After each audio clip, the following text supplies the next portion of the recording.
Thandiwe Dlamini was a woman of influence. At 57, she had built a successful life as a businesswoman and social media personality. Her followers admired her for her elegance, her seemingly perfect family, and her devotion to traditional values. To many, she was the epitome of grace and wisdom, a modern-day matriarch who balanced the old and the new with aplomb. But behind the polished facade, Thandiwe was consumed by one burning desire. She wanted to be a grandmother. She had only one son, Sipho, who had recently married a beautiful and ambitious woman named Lerato. Thandiwe had longed for this day, dreaming of the moment when she would cradle her grandchild in her arms, the ultimate symbol of her family's legacy. Yet, despite her hopes, there was no sign that Lerato and Sipho were planning to start a family anytime soon. They were both absorbed in their careers, Sipho as a software developer and Lerato as a rising star in the world of corporate law. Their life together was a whirlwind of work, travel, and late-night dinners, leaving little room for the traditional life Thandiwe envisioned for them. Thandiwe began to feel the weight of her followers' expectations. Every time she posted a picture of her family, the comments poured in. When will we see you holding a little one, Mama Thandiwe? A grandchild will complete your beautiful family. You must be so excited to become a grandmother soon. These comments, which once brought her joy, now filled her with anxiety. She couldn't understand why Sipho and Lerato were waiting. After all, wasn't having children the natural next step? Wasn't it the fulfillment of their duty to their family and their ancestors? Thandiwe decided that it was time to take matters into her own hands. One evening, Thandiwe invited Sipho and Lerato over for dinner. The air was filled with the rich aromas of traditional dishes, umngqusho, bobotie, and freshly baked roasted cook. Thandiwe had always been a phenomenal cook, and she knew her son couldn't resist her food. As they sat down to eat, Thandiwe's eyes lingered on Lerato, who was helping herself to a small portion of bobotie. Lerato, my dear, you look so thin. Are you eating enough? Thandiwe asked, her voice tinged with concern. Lerato smiled politely. Yes, Mama Thandiwe, I'm just trying to stay healthy. Work has been busy, so I've been keeping my meals light. Thandiwe nodded, her mind already racing. Busy with work? That was always the excuse. You know, when I was your age, I was already raising Sipho. It was such a joy having a little one to care for. There's nothing like the love of a child to make life complete. Sipho glanced at Lerato, sensing the direction of the conversation.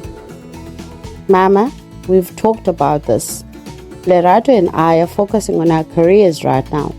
We'll think about children when the time is right. Thandiwe forced a smile, but her eyes betrayed her disappointment.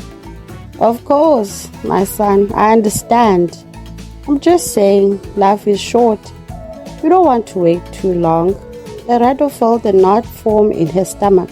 She loved Thandiwe and respected her deeply, but the constant pressure was beginning to wear on her. She and Sipho had discussed starting a family, but they both agreed that they wanted to achieve certain goals first. They weren't ready yet, and they wanted to make sure they could provide the best life possible for their future children. But Thandiwe's words lingered in the air, casting a shadow over the evening. As they left that night, Lerato couldn't shake the feeling that the conversation had only just begun. A few weeks later, Thandiwe posted a picture on Instagram of herself holding a small pair of baby shoes. The caption read, "Waiting patiently for the day I give this to my grandchild. Family is everything. Hashtag legacy, hashtag family first, hashtag traditional values." The post quickly went viral, with thousands of likes and comments from her followers. Many congratulated her in advance, assuming that Lerato was already pregnant. Others shared stories of their own experiences with becoming grandparents, offering advice and well wishes. But as the post spread, the pressure on Lerato intensified. People she barely knew began asking her if she was expecting. Even at work, colleagues would drop hints asking if she had any big news to share. Lerato, who had always been private about her personal life, felt suffocated by the sudden attention. One day, while scrolling through her phone during a lunch break, Lerato came across a comment on Tandiwe's post that made her blood run cold. If the young ones don't want to have children, maybe it's time to find someone who does. A man's legacy must continue after all. Lerato showed the comment to Sipho that evening, her voice trembling with frustration. This is getting out of hand, Sipho. Your mother's followers are practically accusing me of ruining your family's legacy. Sipho sighed, rubbing his temples. I know, Lerato. I've talked to her about it, but she doesn't seem to understand. She thinks she's just expressing her hopes. Well, her hopes are making my life miserable. Lerato snapped, immediately regretting her harsh tone. She took a deep breath and continued more calmly. I can't keep living like this, Sipho. I need you to talk to her again. We need to set some boundaries. Sipho nodded, pulling her into a hug. I'll talk to her, I promise. Despite Sipho's promise, Tandiwe's obsession only grew. She began to drop more frequent hints in her social media posts, and even in casual conversations with family and friends. It seemed that everywhere Lerato turned, there was a reminder of the child she wasn't yet ready to have.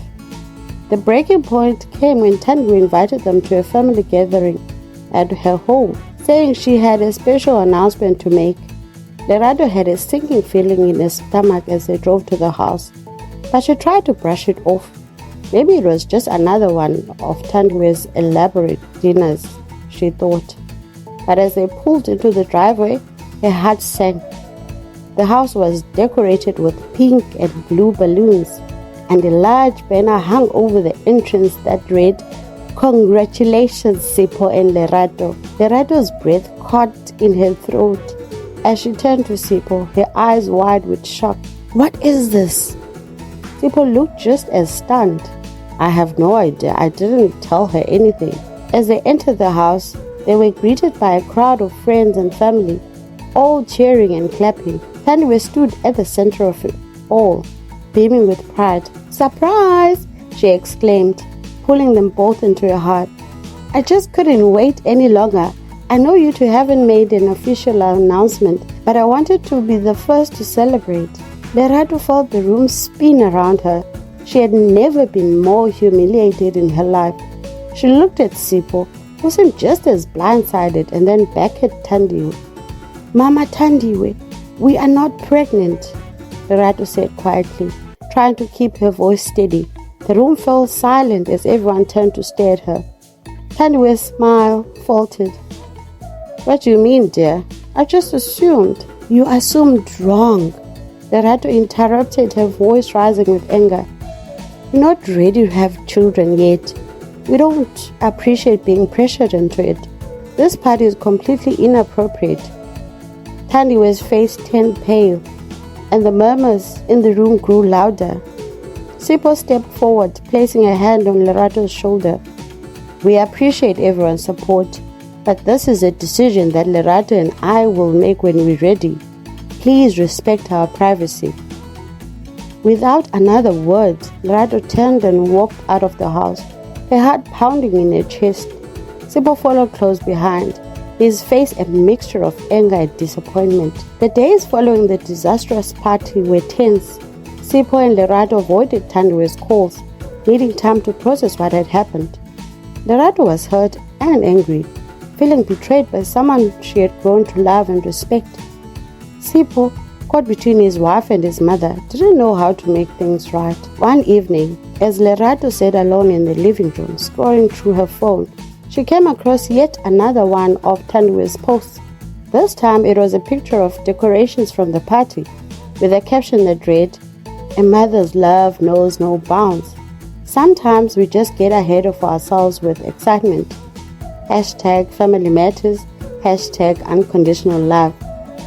Lerato stared at the post, her anger boiling over. How could Tandiwe continue to play the victim after everything she had put them through? It was clear that Tandiwe cared more about her image than about their feelings. Without thinking, Lerato opened her own social media account, a platform she rarely used, and began typing. Today, I want to talk about something that has been weighing heavily on me. As women, we face immense pressure from society to conform to certain roles and expectations, especially when it comes to motherhood. But these decisions are personal and should be made by us and our partners, not by others, no matter how well intentioned. This pressure can be overwhelming and damaging, and it's time we start respecting each other's choices. To those who have been pushing me to have a child, please understand that this is my life, and I will make decisions that are right for me. Hashtag my life, my choice. Hashtag respect boundaries. She hesitated for a moment, her finger hovering over the post button, but then she thought of all the times she had stayed silent, all the times she had let others dictate her life. No more, she decided. She hit post. The response was immediate. Her phone buzzed with notifications as people began liking, commenting, sharing her post. Many women shared their own stories of facing similar pressures, thanking Lerato for speaking out. But there were also messages of support from unexpected places, including some of Tandiwe's followers who expressed their regret for contributing to the pressure. Sipho, who had been in the bedroom, came out to find Lerato staring at her phone, her face a mix of emotions. "What's going on?" he asked, concerned. Lerato handed him the phone and he read her post in silence. When he finished, he looked at her with a mixture of pride and concern. "Are you sure you're ready for this?" "I had to do it, Sipho," Lerato said softly. "I couldn't stay silent anymore. Your mother needs to understand that this is our decision, not hers." Sipho nodded, pulling her into a hug. "I'm proud of you, and I'm with you no matter what." Tandiwe was in her living room, enjoying her evening tea, when her phone began to buzz incessantly. She frowned, picking it up to see a flood of notifications from her social media accounts. Confused, she clicked on one of the messages and was immediately directed to Lerato's post. Her heart sank as she read the words, her hands trembling slightly. This wasn't what she intended. She had only wanted to help, to encourage Sipho and Lerato to start a family. She hadn't realized how much pressure she had been putting on them. Tandiwe spent the rest of the night scrolling through the comments on Lerato's post, seeing the outpouring of support for her daughter-in-law and the backlash against herself. For the first time, she saw herself through other people's eyes as a controlling, overbearing mother who had crossed the line. The next morning, Tandiwe tried calling Sipho and Lerato, but they didn't pick up. She couldn't blame them. She had embarrassed them in front of their friends and family, and now the whole world knew about it. Feeling lost, Tandiwe decided to take a break from social media. She needed time to reflect on her actions and figure out how to make things right. Days turned into weeks, and the silence between Tandiwe and Esa grew longer. She missed them terribly, but she didn't know how to bridge the gap she had created. One Saturday morning, Tandiwe was surprised to hear a knock on her door. When she opened it, she found Sipho and Lerato standing there, looking solemn. "Mama, can we talk?" Sipho asked, his voice gentle but firm. Tandiwe nodded, stepping aside to let them in. They sat down in the living room, the air thick with unspoken words. "Mama Tandiwe," Lerato began, her voice steady but emotional. "We love you, and we know you love us. But the pressure you've been putting on us has been too much. We're not ready to have children yet, and we need you to respect that." Tandiwe felt tears prick her eyes. "I never meant to hurt you, Lerato. I was just so excited at the thought of becoming a grandmother. I didn't realize how much I was intruding on your lives." Sipho reached out and took his mother's hand. "We know, Mama, but we need to set some boundaries. This is our life, and we have to make these decisions together without outside pressure." Tandiwe nodded, wiping away a tear. "You're right, I got carried away.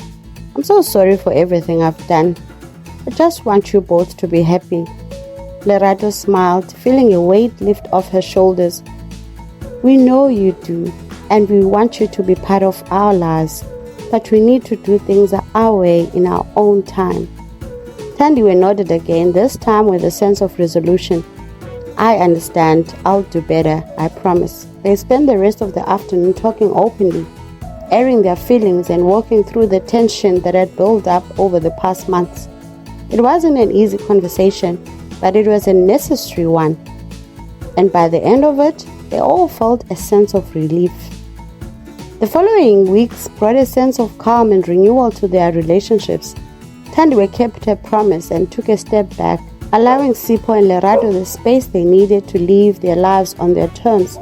She found other ways to channel her energy, focusing more on her hobbies and spending time with friends. One day, as they were having lunch together, Sipho and Lerato shared some news. Mama, we've decided that we are ready to start a family, Sipho said, his eyes shining with excitement. Thandiwe's heart swelled with joy, but she kept her emotions in check, remembering the lesson she had learned. That's wonderful news, she said with a warm smile. But remember, no matter what happens, I'm here to support you both, no matter what. Lerato smiled, reaching out to squeeze Thandiwe's hand. Thank you, Mama. That means a lot to us. As they continued to talk about the future, Thandiwe felt a deep sense of peace. She had learned that family wasn't about control or fulfilling one's own desires.